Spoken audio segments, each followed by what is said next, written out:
ओम ज्ञानतिमिरान्धस्य ज्ञानञ्जनशलाकया चक्षुर्मिलितं येन तस्मै श्रीगुरुवे नमः। श्रीचैतन्यमनोभीष्टं स्थापितं येन भूतले स्वयं रूपः कदा मह्यं ददाति स्वपदान्तिकं। वन्देऽहं श्रीगुरौ श्रीयुतापदकमलं श्रीगुरुन् वैष्णवांश्च श्रीरूपं साग्रजातं सहगण रघुनाथान्वितं तं सजीवं साद्वैतं सावधूतं परिजन सहितं कृष्ण चैतन्य देवं श्रीराधा कृष्ण पादान् सहगण ललिता श्री विशाखान्वितांश्च। हे कृष्ण करुणा सिंधु दीनबंधु जगतपते गोपेश गोपिका कांत राधा कांत नमस्तुते। तप्त कांचन गौरांगी राधे वृंदावनेश्वरी विश्वभानुसुते देवी प्रणमामि हरिप्रिये। वाञ्छाकल्पतरुभ्यश्च कृपासिन्धुभ्यैव च पतितानां पावनेभ्यो वैष्णवेभ्यो नमो नमः। जय श्री कृष्ण चैतन्य प्रभु नित्यानंद श्री अद्वैत गदाधर शिवासादि गौर भक्तवृंद। हरे कृष्णा कृष्ण कृष्णा हरे हरे, हरे राम राम राम हरे हरे।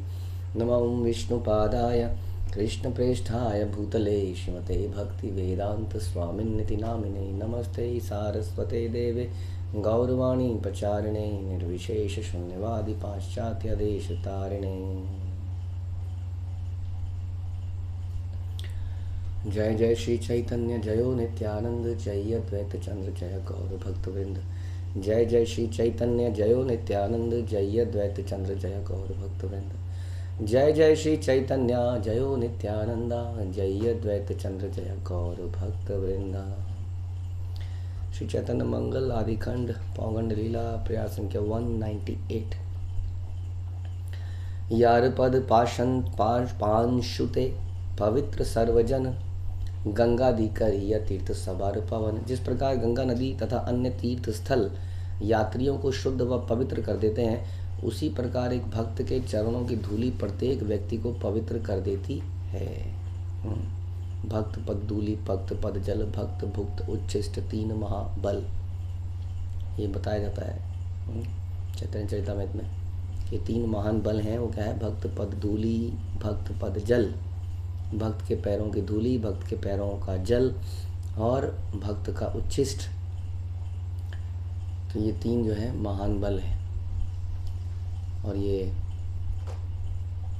सभी को पवित्र करने वाले हैं। बल्कि हमारे आचार्य तो ये कहते हैं कि गंगा नदी में जब ये लोग स्नान करते हैं तो इनके वही पैरों का जल, इनके पैरों की धूली गंगा नदी में मिश्रित होती है और इस प्रकार गंगा नदी में ऑल ऑस्पिशियसनेस आ जाती है, क्योंकि साधु लोग वहाँ पर स्नान करते हैं। साधु मतलब जटाधारी की बात नहीं कर रहे हैं, साधु जिसके हृदय में कृष्ण रहते हैं।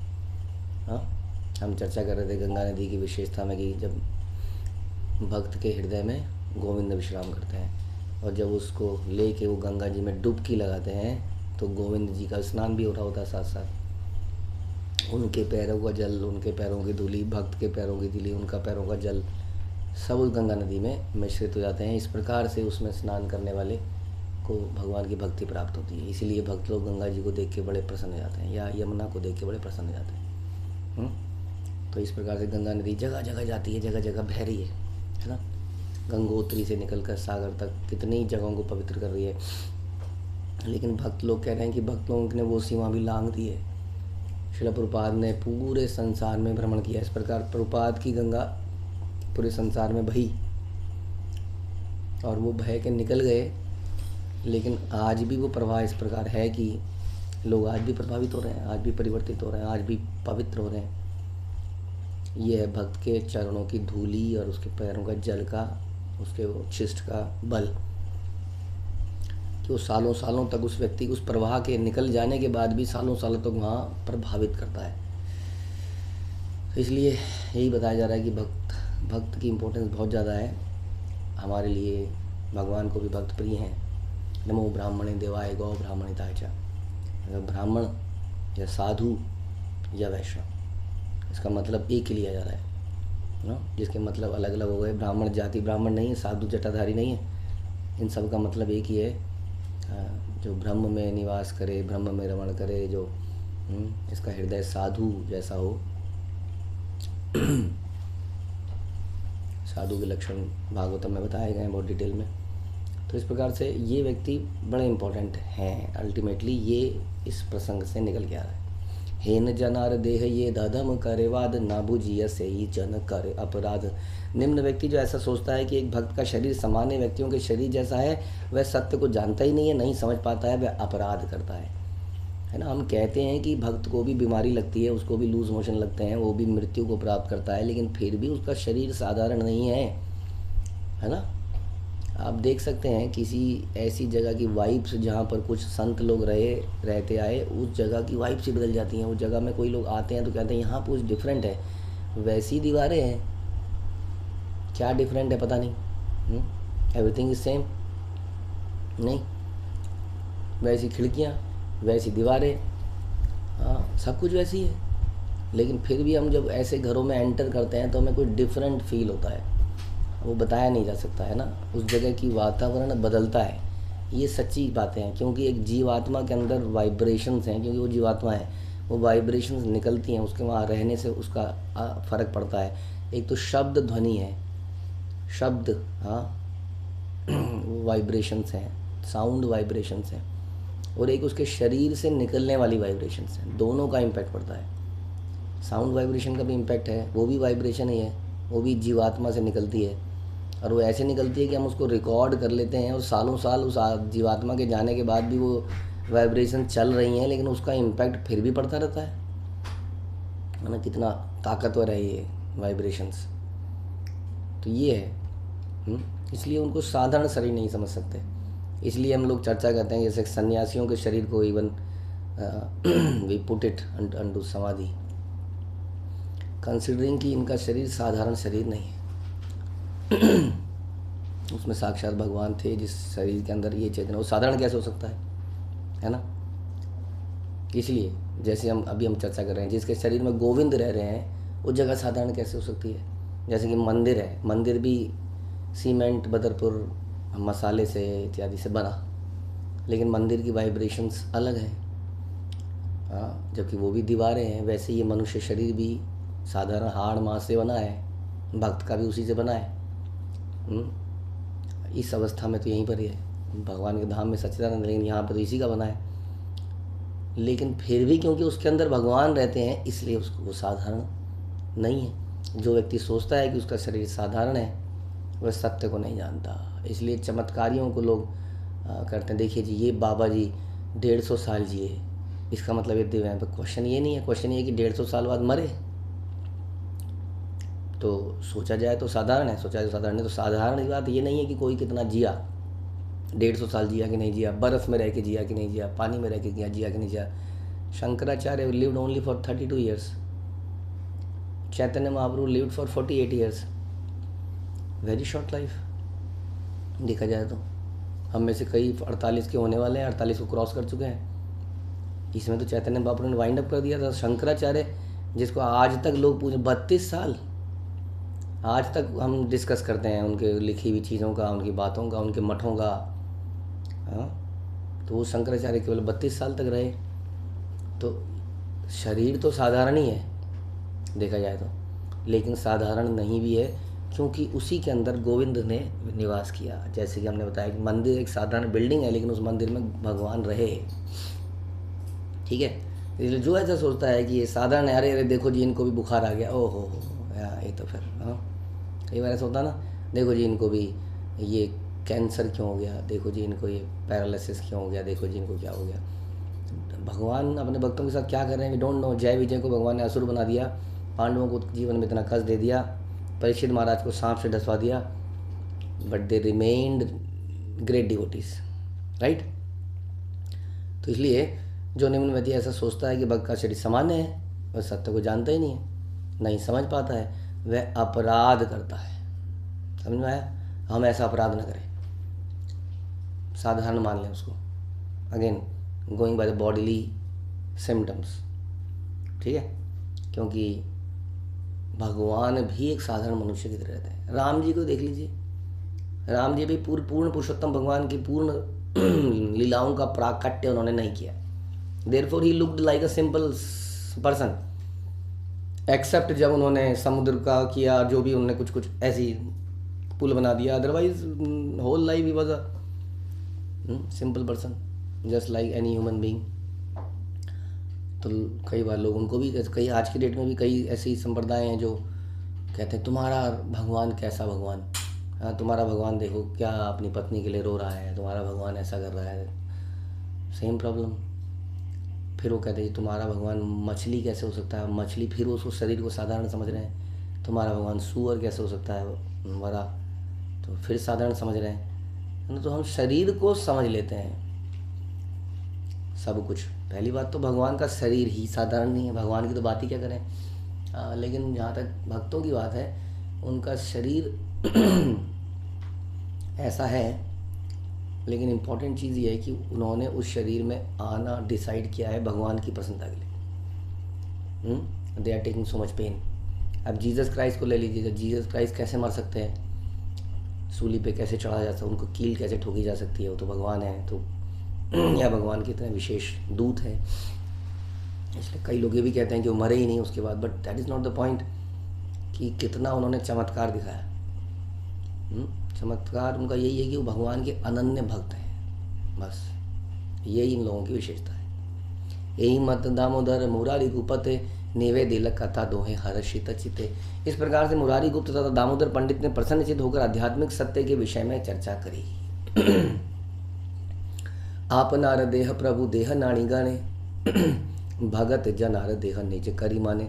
परम भगवान अपनी देह तथा अपने भक्त की देह में कोई अंतर नहीं करते, भगवान तो नहीं करते, वे भक्त के शरीर को अपना ही शरीर मानते हैं। वहीं तो रहते हैं आपका अक्सर हम जिस घर में रहते हैं, हमें घर कितना अच्छा लगने लगता है। वो ऐसा हमने बहुत देखा है कि जब आदमी घर देखने जाता है, पसंद करने जाता है, तो किसी का घर अच्छा पता नहीं क्यों नहीं लगता। अच्छा भी घर होगा ना, एक तो टॉयलेट देखते ही उसको लगेगा और उसका अपना टॉयलेट उससे ज़्यादा सड़ा हुआ होगा। क्यों? क्योंकि वो अपना, उसमें अपनापन आ जाता है, ये मेरा मल है, यहाँ पर मैं मल त्यागता हूँ। और किसी, सच में किसी और के घर लेने जाना होगा तो उसको लगेगा नहीं ये सीट बदलवा देंगे, टॉयलेट की टाइल बदलवा देंगे, उसका भी मल ही निकला हुआ शरीर से, हमारे भी मल ही निकल रहा है। लेकिन फिर भी क्योंकि ये मेरा है, हाँ हमें वो अच्छा लगता है और हमें दूसरे का अच्छा नहीं लगता है।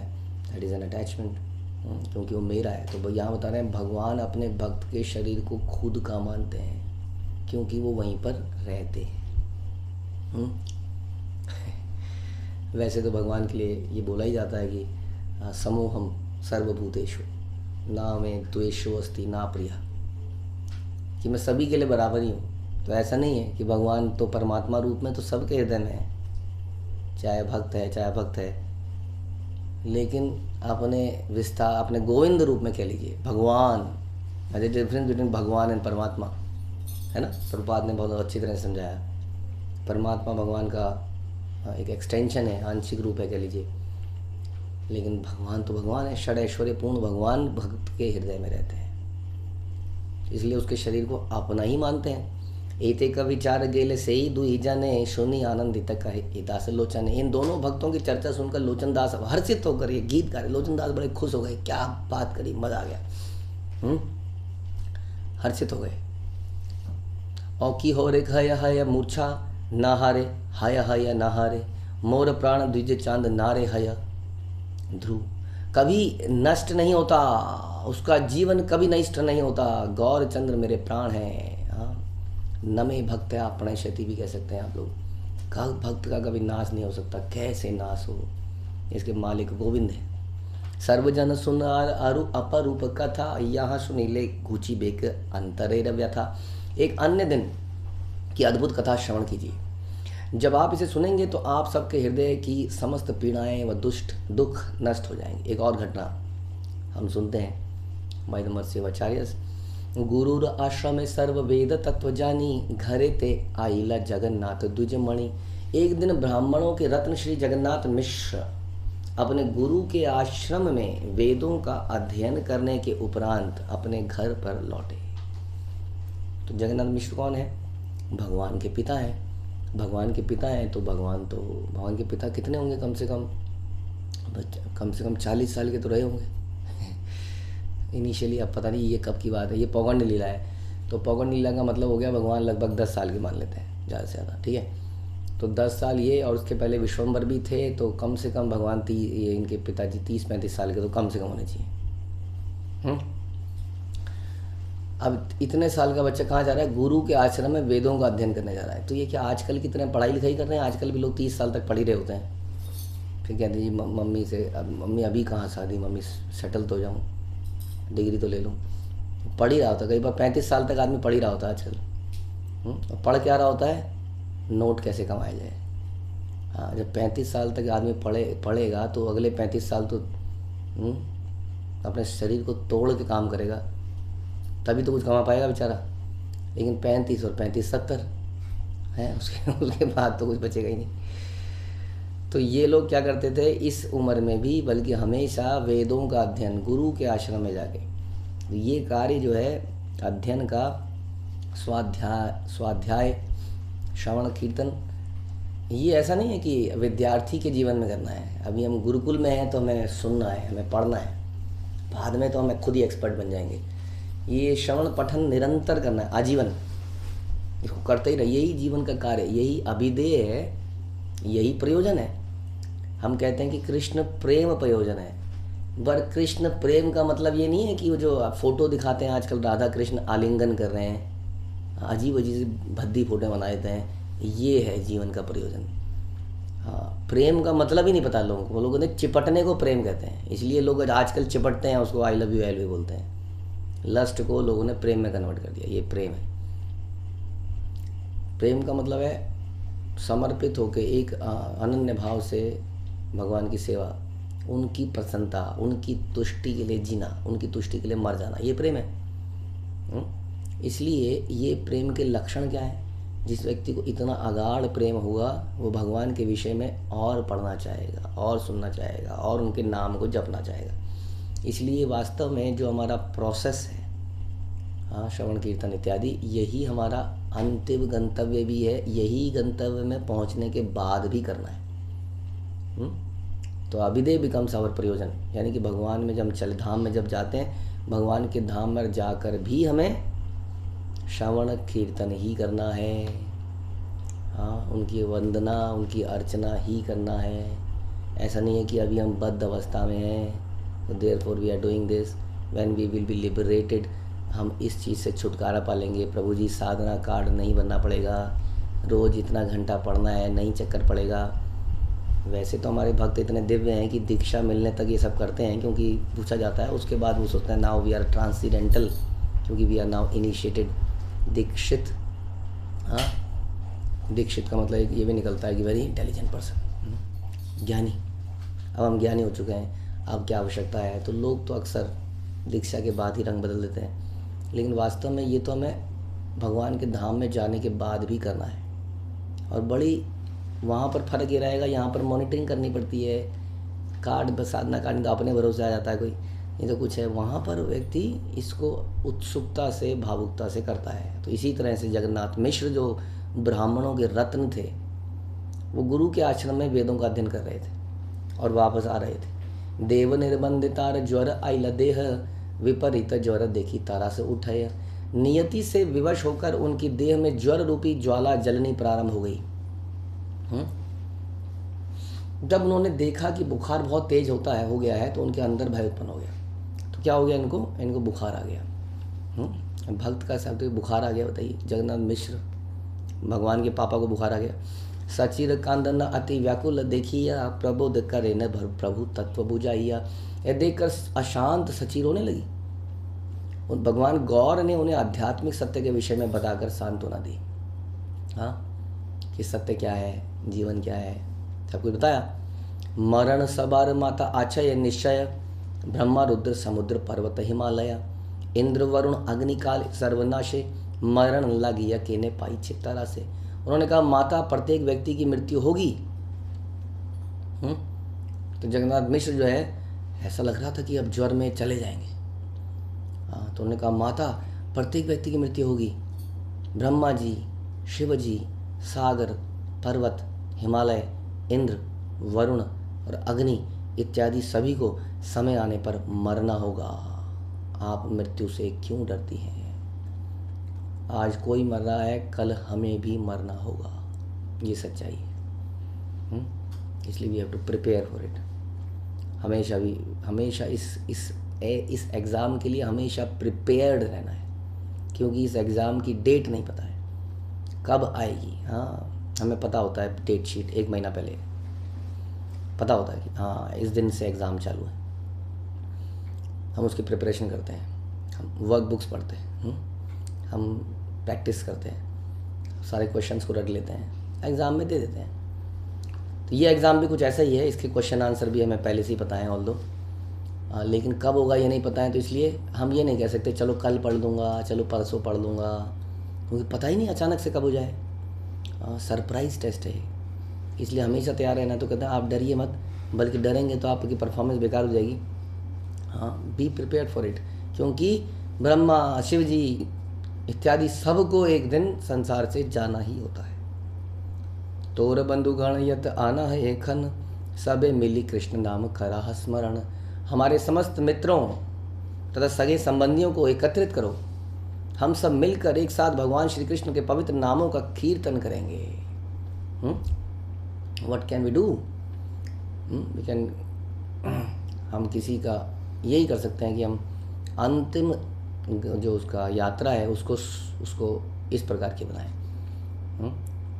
Anyway, he is a great devotee, is father of the God. तो कैसे एक भक्त को भेजा जाए, ये हमें महाप्रभु सिखाते हैं हरिदास ठाकुर की लीला से, और इस लीला से भी दिखा रहे हैं। तो हरिदास ठाकुर की लीला में भगवान ने ये दिखाया, ज़बरदस्त कीर्तन हुआ उनके जाने से पहले। वो चले गए, उसके बाद भी ज़बरदस्त कीर्तन हुआ। महाप्रभु खुद अपने हाथों से उठा के ले गए उनके शरीर को, उनका अंतिम संस्कार किया, फिर बहुत बड़ा उत्सव किया, सभी को प्रसाद खिलाया। इस प्रकार बांधवेरा कार्य मृत्यु काले सत्य जानी, स्मरण कराया प्रभु देव यदुमणि। मृत्यु के समय मित्रों तथा सगे संबंधियों का यह कर्तव्य है कि वो उस व्यक्ति को यदुओं के रत्न भगवान श्री कृष्ण का स्मरण करने में सहायता करें। सुनिए क्या हमारा कर्तव्य है। ज़्यादा रोएंगे तो उस व्यक्ति के अंदर और आसक्ति पैदा होगी, वो घबरा जाएगा, क्या होगा मेरे बच्चों का, मेरे जाने के बाद इसका क्या होगा, उसका होगा। इतना टेंशन नहीं देनी है। हम बड़े मतलबी हैं, सेल्फिश हैं एक्चुअली। हमारी चिंता ही रहती है, हमें चिंता ये नहीं है कि वो व्यक्ति चला जाएगा तो हम जिएंगे कैसे। वो तो वास्तव में वो चला जाएगा तो हम जिएंगे कैसे, वो दूसरे सेंस में है। पहला तो प्रेम से है, दूसरा है कि क्या होगा, वो चले जाएंगे तो ये कैसे मैनेज होगा, वो प्रॉपर्टी कैसे मैनेज होगी, ये घर कैसे मैनेज होगा, ये हमारे घर हमारी ओनरशिप कैसे मैनेज होगी, मेरे बच्चों का क्या होगा, इसका क्या होगा। ये दूसरा भाव आ गया, ये प्रेम का भाव नहीं है। तो यही भाव हम अपने जाने वालों के दिमाग जब जा रहे होते हैं तब भी हमारे दिमाग में ही होता है, कहीं कोई साइन कर दे, कुछ कर दे फटाफट, क्योंकि ये तो जा ही रहा है, हमें तो जीना है। इस चक्कर में वो जाने वाला भी इसी चक्कर में आ जाता है, फटाफट लाओ जी, विल बनाओ, ये करो। अब जा रहा है बेचारा, उसके दिमाग में यही सब टेंशन चल रही है। जबकि यहाँ बता रहे हैं हमारा कर्तव्य है कि यदुओं के रत्न भगवान श्री कृष्ण का स्मरण करने में उसकी सहायता करें। दुनिया रुकती नहीं है, ध्यान रखिए। हम यहाँ पर भगवान के आश्रय पर हैं, भगवान ने ही अपने प्रतिनिधियों को हमारे पास भेजा हुआ है। यदि वो वापस बुला रहे हैं तो भगवान will take care, Krishna will take care. यही हमारे आचार्यों ने हमें सिखाया, जाने वाले ने भी हमें यही सिखाया है। हाँ, जो जा रहा है, जिसके प्रति हम क्या जय जयकार करते थे उसकी, अब वो जा रहा है, उसने आजीवन हमें यही सिखाया था कि सर्वधर्मान परित्यजे मामेकम शरणम व्रज। लेकिन हम कहाँ व्रज कर रहे हैं, हम शरणम में हैं अपनी ज़मीन के, हम शरण में हैं बैंक के बैलेंस के, ओनरशिप टाइटल्स के। हाँ, तो हम कहाँ पर मामेकम, उसने बेचारे ने जाने वाले पूरे जीवन यही सिखाया हमें, तो क्या उसकी कृपा प्राप्त होगी, है ना। ये है चक्कर। तो वास्तव में हम शरणागत है नहीं, इससे पता चलता है। तो क्या करें ऐसे में, without any tension, don't worry what will happen. उस व्यक्ति को, दिस इज़ आवर ग्रेटिट्यूड, अंतिम ग्रेटिट्यूड। वैसे तो ग्रेटिट्यूड हम पूरे जीवन लेते रहेंगे by following the instructions, being under the guidance of that disciplic succession. लेकिन फिर भी अंतिम यात्रा कैसे उसको कृष्ण का स्मरण कराया जाए, क्योंकि उन्होंने हमें आजीवन कृष्ण का स्मरण कराया, अपने शब्दों से, अपने कृत्यों से। अब हमारी भी ड्यूटी बनती है कि हम भी उनका कृष्ण, नहीं नहीं हम कैसे, हम तो निम्न हैं। आप चाहे वो निम्न हो चाहे उच्च हो, आप कृष्ण के अंश हैं। एक भजन करता है तो दूसरे को प्रेरणा मिलती है।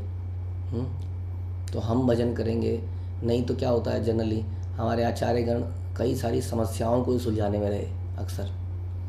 हाँ, तो वर्तमान आचार्य, पुराने आचार्य, बहुत सारी ये इसने ऐसा कर दिया, इसने मंदिर में ये पोजीशन ले ली, इसने मुझे प्रेसिडेंट नहीं बनाया, इसने मुझे ये कह दिया, इसने मेरी टांग खींच ली, इसने मेरा मजाक उड़ा दिया, इसने मेरा ये कर दिया, आपने मुझे पूछा नहीं, मैं इतना पुराना था, नए लोगों को पूछ लिया, आपने मेरी सेवा उसको दे दी, उसने इसको कर दी। पूरा जीवन हमारे आचार्य इसी कामों में लगे रहते हैं। हाँ, और उसके बावजूद हमें कृष्ण का इन सॉल्यूशन में भी वो कृष्ण का स्मरण कराते हैं। हमारा जीवन तो लेकिन ऐसी बीत गया पूरा। तो इसलिए हमारी जिम्मेदारी बनती है कुछ। जिसकी चेतना जग गई, जिसकी चेतना सोई हुई हो तो क्या ही करेगा। इसलिए हमारे आचार्य क्या कहते हैं कि best service what you can do for us by sincerely performing devotional service. एक शिष्य क्या कर सकता है गुरु के लिए? कुछ नहीं कर सकता है। करेगा ही क्या? उसकी औकात क्या है करने की? वो यही कर सकता है कि वो डिवोशनल सर्विसेज को सिंसियरली करे। जैसा बता, सिंसियरली का मतलब ये नहीं होता सवेरे 3 बजे उठ जाए, ध्यान रखिए। हमने तो उल्टा देखा है। हमने तो पता नहीं क्यों ऐसा कुछ ट्रेंड देखा है कि जो 3 बजे उठ जाता है, जो 50 माला करता है, जो 32 माला करता है, वो थोड़ा डिफरेंट ही व्यक्ति निकलना आता है थोड़े दिनों में। पता नहीं क्यों ऐसा है। ऐसा क्या प्रभाव पड़ रहा है? उल्टा प्रभाव क्यों पड़ रहा है? क्योंकि उसको इसको करने का ही अहंकार जाता है कि जबकि हमारा जो मूड है अल्टीमेटली वो ह्यूमिलिटी का मूड है हमारे परंपरा का। उसके अंदर वो कहीं अहंकार जाता है कि हम 3 बजे उठते हैं, हमारा स्कोर सबसे ज़्यादा आता है। बट जनरली ऐसा पता नहीं क्यों देखा गया कि they are less surrendered people, क्योंकि वो अपनी साधना में ही, दैट मीन्स दे भगवान से direct connection they want to establish, not through guru parampara. जैसे प्रभुपाद ने कहा कि आप 16 माला से क्या होता है प्रभु जी? भक्ति सिद्धांत सर 64 माला करते थे। हाँ, तो उन्होंने कहा 16 माला कीजिए, लेकिन उन्होंने कहा बाकी समय सोइए, धन कमाइए। उन्होंने कहा बाकी समय कृष्ण भावना मिलकर प्रचार कार्य में लगिए, भक्तों की मदद कीजिए। कई तरीके से कई सारे प्रोजेक्ट चल रहे हैं, उनमें लग जाइए, घुस जाइए। तो ये तो हमने शरणागत कर दिया अपने आप को गुरु परंपरा में, है ना। नहीं तो हम कुछ अपने ही सिद्धांत बना रहे हैं। किसी को ब्रज में वास करना है, हाँ, किसी को हरिदास ठाकुर को शरणागत करना है शायद। तो सब लोग कुछ कुछ कर रहे हैं। हाँ, ये समस्या है। तो हमारा कर्तव्य हम भूल जाते हैं कि हमारा क्या कर्तव्य है। हमारा कर्तव्य है कि हम भी अपना भजन, अपनी सेवा सिंसियरली करें, और इस प्रकार से या आपसी मतभेद ये इन सबको सहन करें। ये तो चलेंगे ही।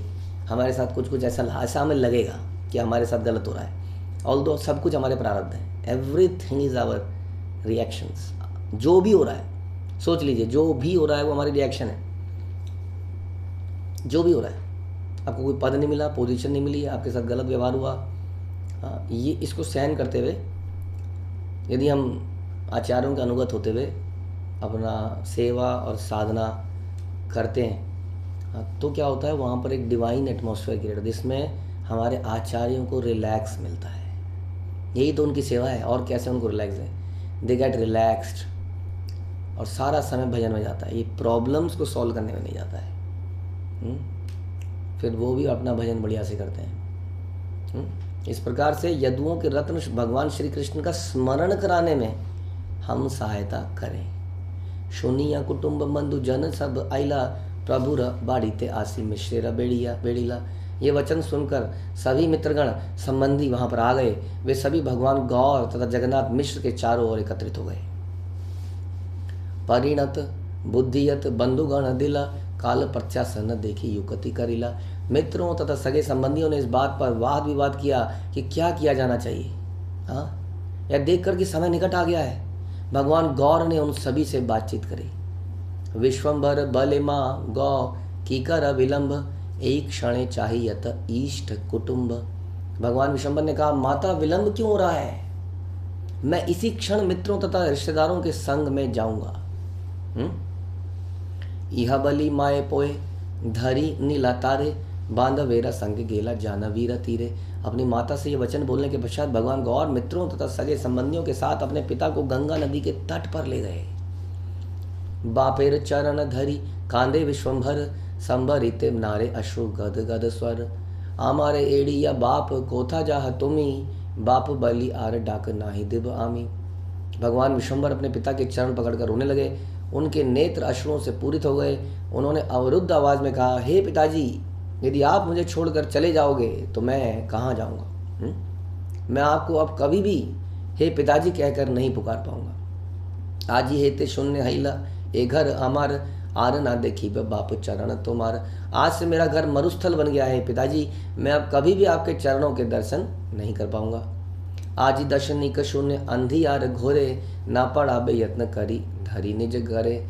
आज 10 दिशाएं एक विशाल रेगिस्तान बन गई हैं। वे सब दिशाएं ऐसे भयानक अंधकार से भर गई हैं जिसके चारों ओर देखना असंभव है। अब मैं पुनः कभी आपसे शिक्षा प्राप्त नहीं कर सकूंगा। अब कभी दोबारा आपका हाथ नहीं पकड़ पाऊंगा। हाँ, तो टेंशन इस बात की नहीं है कि हमारा क्या होगा, हमारे बच्चों का क्या होगा, प्रॉपर्टी का क्या होगा। टेंशन है कि हम उनसे शिक्षा नहीं प्राप्त कर पाएंगे। दुख है कि हम उनका संग नहीं ले पाएंगे। हाँ, दुख है कि उनकी वाणी को लाइव नहीं सुन पाएंगे। हाँ, इस प्रकार का दुख है। एछे न सुनी या वाणी कहे जगन्नाथ, सकर रूना कंठ अति नाही सारे बात। इन अमृत वचनों को सुनकर जगन्नाथ मिश्र ने जवाब देने की तनिक भी शक्ति नहीं थी, बोल नहीं पा रहे थे। गद गद स्वरे बल सुन विश्वम्भर, कहिल न जाए मोर ये छिल अंतर। अवरुद्ध आवाज में उन्होंने कहा, विश्वम्भर सुनो, मैं तुम्हें अपने हृदय की बात बताऊंगा। हाँ, जगन्नाथ मिश्र कह रहे हैं, क्या है उनके हृदय की बात? रघुनाथ चरण समर्पिल मुहि तोमा, तुमी पाछे कौन काले पासरी आमा। मैं तुम्हें भगवान श्री रामचंद्र के चरणों में समर्पित करता हूँ। कुछ समय के पश्चात तुम मुझे भूल जाओगे। हाँ, देखिए, पिताजी भी जाते जाते भी ज्ञान दे रहे हैं कि वास्तव में जाने के बाद क्या होता है। कुछ समय बाद time is a great healer. समय के बाद धीरे धीरे हम भूल जाते हैं। हालांकि उस दुख को कम कर लेते हैं, लेकिन स्मरण में नहीं भूलते हैं। हम अपने गुरु को वाणी के माध्यम से हमेशा स्मरणित करते हैं, या उनसे जो हमारी मुलाकातें हुई होती हैं उनको स्मरण करके जीते हैं, उनकी बातों को फॉलो करते हैं। लेकिन अल्टीमेटली हमें we have to live our life in Krishna consciousness. हाँ, तो कह रहे हैं कि मैं तुम्हें भगवान के चरणों पर समर्पित करता हूँ, वही तुम्हारा रक्षा करेंगे। मैं तो क्या कर रहा था, और तुम भी मुझे धीरे धीरे भूल जाओगे। यह बलि हरि हरि कर ये स्मरण, गंगा जले नामा इला सकल ब्राह्मण। और तत्पश्चात श्री जगन्नाथ मिश्र ने हरि हरि का उच्चारण किया और भगवान पर ध्यान लगाया। सब समस्त ब्राह्मणों ने उन्हें गंगा जल से स्नान करवाया, तभी के तभी स्नान कराया है। कीर्तन चल रहा है वहाँ पर। गलाए तुलिया दिल तुलसी रदाम, चतुर्दिके बंधुगण लाया हरि नाम। उन्होंने उनकी गर्दन में तुलसी की कंठीमाला पहनाई। मित्रों तथा सगे संबंधियों ने उनके चारों ओर से घेर कर भगवान हरि के पवित्र नामों का कीर्तन किया। ये ही हमारी जिम्मेदारी थी। चतुर्दिके हय हरि नाम संकीर्तन, हे न काले द्विजोत्तम हेरा वैकुंठे गमन। उनके चारों ओर भगवान हरि के पवित्र नामों का संकीर्तन हो रहा था। उसी समय ब्राह्मण श्रेष्ठ श्री जगन्नाथ मिश्र वैकुंठ चले गए। तो जगन्नाथ मिश्र ब्राह्मण श्रेष्ठ कहाँ चले गए? वैकुंठ चले गए। तो वास्तव में दुख तो है, लेकिन जब हमारा कोई अपना किसी यात्रा में जाता है तो थोड़ा दुख तो होता है। हम नहीं जा पा रहे, वो जा रहे हैं, लेकिन प्रसन्नता भी होती है कि वो एक बहुत अच्छी जगह जा रहे हैं, free from all anxieties, all the pains जो उन्होंने अपने जीवन में लिए हम सब के लिए। तो अब उन सब से दूर अब वो ऐसी जगत में जा रहे हैं जहाँ पर वो भगवान के साथ में होंगे, भगवान की नित्य लीला में होंगे, और हम लोग यहीं पर पॉलिटिक्स कर रहे होंगे। तो यही समस्या है। हम भी उसी गंतव्य को प्राप्त करें यदि उनके चरण चिन्हों पे चलेंगे। उसके लिए हमें कुछ और पर्पस से जीना पड़ेगा, क्योंकि that is the ultimate purpose. जब वहीं पर जाना है सबको, यही हम समझने का प्रयास कर रहे हैं। इसलिए उसी अंतिम यात्रा के बारे में हमें चिंतन करना चाहिए, अपने आचार्यों को फॉलो करते हुए, और वही हमारा उद्देश्य होना चाहिए। क्योंकि वो हमारे सारे, हमें वैकुंठ में क्यों जाना है, भगवान के धाम में क्यों जाना है? क्योंकि हमारे परिवार वाले सब वहीं पर हैं, इसलिए जाना है। हमें उन्हीं के साथ रहना है और उन्हीं के साथ भगवान की सेवा में लगना है। हरे कृष्ण। श्रील प्रभुपाद की जय, श्री चैतन्य मंगल की जय, श्री लोचन दास ठाकुर की जय।